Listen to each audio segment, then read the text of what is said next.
Hola, bienvenidos a Esquina Literaria. Estoy leyendo este libro de Andrés Oppenheimer, Cuentos Chinos. Esta es la tercera parte y espero que les guste.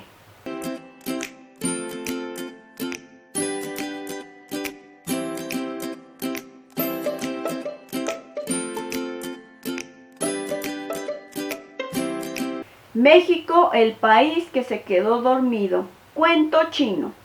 Como una locomotora que después del arranque va tomando cada vez mayor velocidad, hoy México avanza cada día más rápido. Portal de la Presidencia de la República, mensaje del presidente Vicente Fox, 22 de octubre de 2004. Entrevisté a López Obrador en su despacho pocos días después de las declaraciones de Powell. El entonces todavía regente de la Ciudad de México estaba feliz, sentado en su despacho. Con el senador Camacho a un lado, se presentó como un modelo de moderación política, una mezcla de izquierdista moderno con un toque de espiritualidad. New Age. ¿Cómo se definiría políticamente? ¿En qué tipo de izquierda se enmarca? ¿La de Ricardo Lagos o la de Lula o la de Chávez? Dice López Obrador: yo soy humanista. Siempre me preguntan si parezco a Chávez y me parezco a Lula. Pues soy Andrés Manuel. Cada dirigente tiene su propia historia, sus propias circunstancias. No puede haber calcos. Sí, pero hay ejemplos, hay modelos. Sí, pero yo creo que tenemos que ver particularmente el proceso mexicano, nuestra historia, lo que ha sido el movimiento democrático en el país. Yo te diría que me inspiro en lo mejor de la historia nacional. Yo te diría, no soy Chávez, pero tampoco soy Lula, ni Felipe González, ni Lagos. En México sus críticos dicen que va a ser un Chávez. Eso es más que nada politiquería. ¿Cárdenas es un referente para usted? Para mí sí, es un referente. También lo es José María Morelos, que quería la igualdad. Y es un referente Benito Juárez, uno de los políticos más importantes, no solo de México, sino del mundo.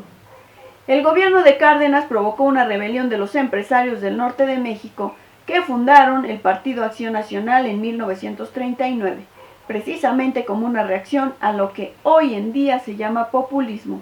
Según la historia oficial del PAN, la historia del Partido Acción Nacional, 1939-1940, el partido nació en respuesta al autoritarismo de Cárdenas y a la corrupción y el desprecio de su gobierno por valores básicos como el trabajo, el sacrificio y la perseverancia. Las políticas de Cárdenas habían llevado a México de vuelta al espejismo de las soluciones desde arriba, supliendo las soluciones técnicas por las retóricas. Cuando terminó de hablar, le comenté: en todos los países que conozco en los que un candidato acusado de populista ha presentado un proyecto radical, lo que ha producido es un ciclo vicioso de fuga de capitales, cierre de empresas, más desempleo y más pobreza. Poner al general Cárdenas como referente político ¿no era hacer eso? López Obrador contestó: pero yo no estoy proponiendo un proyecto radical. Creo que se debe mantener la política macroeconómica y se le debe incluir nada más la variable, como dicen los economistas, como dicen los tecnócratas de crecimiento, que es lo que no ha habido. México y América Latina en el siglo del conocimiento, de político local a líder nacional. Los críticos de López Obrador lo pintan como un hombre autoritario con un pasado tortuoso. Su hermano de 15 años murió de un disparo en 1968 mientras jugaba con una pistola que ambos habían descubierto en la tienda de su padre. Nacido en 1953 en Tabasco, López Obrador había sido un activista estudiantil. Un estudiante eterno de la Universidad Nacional Autónoma de México, tardó nada menos que 14 años en recibir su título en Ciencias Políticas y Sociales. Se recibió en 1987 a los 34 años. Mientras tanto, había militado en el PRI, destacándose como un entusiasta cuadro político en las comunidades indígenas, donde pocos priistas no indígenas tenían mucho interés en pasar gran parte de su tiempo. Pero los críticos de López Obrador señalaban que la gestión del regente estaba marcada por el autoritarismo, la corrupción, la paranoia y la irresponsabilidad. Los adversarios de López Obrador del PAN y el PRI decían que las obras públicas del regente eran un monumento al populismo.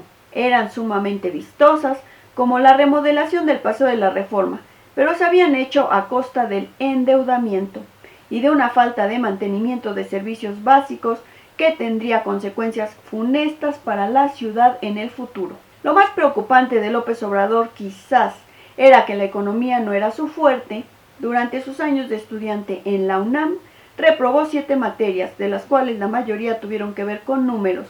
Economía en 2 oportunidades, matemáticas y estadística. No era un dato menor, coincidía con su discurso político, su rechazo instintivo por todo, bueno o malo, lo que suene a tecnócrata.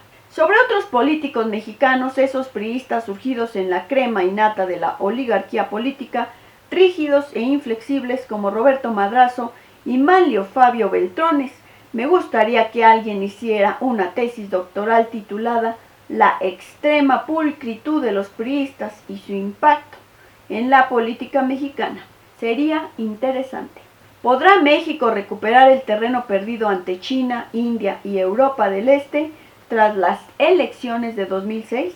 Probablemente no, a menos que el gobierno entrante, aprovechando su luna de miel inicial con el electorado, tome el toro por las astas y logre cambiar la Constitución para destrabar los escollos estructurales que impidieron aprobar reformas importantes durante el gobierno de Fox. México tiene todo para despegar, pero está condenado a la mediocridad por la mezquindad de su clase política. Le dije a Ramón Muñoz, el brazo derecho de Fox. Para mi sorpresa se manifestó optimista de que el gobierno que ganara en 2006 lograría aprobar las reformas que el país necesitaba para destrabar el nudo político que tenía amarradas las manos del gobierno. Según Muñoz, había cada vez mayor presión social por una reforma política, y esa presión aumentaría rápidamente a medida que se acercara el año 2007, cuando entre otras cosas se acabaría el dinero para pagar jubilaciones por falta de acuerdos en el Congreso. Tenemos calculado que para el 2007 o 2008 el tema de las pensiones revienta como un volcán y no va a haber plata para pagar a los jubilados. Espero que les esté gustando la lectura de este libro de Andrés Oppenheimer, Cuentos Chinos. Si te gustó la lectura, dale like, compártela, déjame tus comentarios, sígueme en Facebook.